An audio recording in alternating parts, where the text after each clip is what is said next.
کسی بھی معاشرے کی تشکیل و تکمیل میں عورت کا اہم کردار ہے، جو ایک ماں کے روپ میں ایک نسل پروان چڑھاتی ہے جو معاشرے کا حصہ ہے۔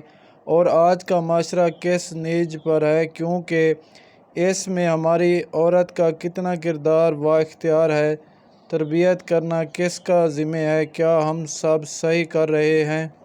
عورت کو جان لینا چاہیے کہ دنیا کی کوئی طاقت بھائی، باپ، بیٹے اور شوہر کی طرح کسی اور مرد کو ان کا محرم نہیں بنا سکتی، اور مرد غیر عورت کو نچا کر نوچ کر راضی ہوا کرتا ہے۔ بس یہی حقیقت ہے، مانو یا نہ۔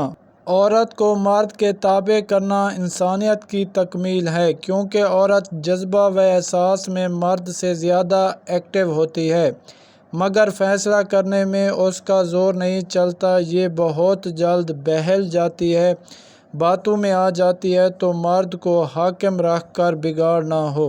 لڑکی اگر آپ سے یہ سوال کر لے تو پکا سمجھ جانا وہ آپ کے ساتھ سونے کے لیے ترس رہی ہے، یعنی وہ آپ سے پوچھے کہ کیا آپ مجھ سے نکاح کر سکتے ہیں۔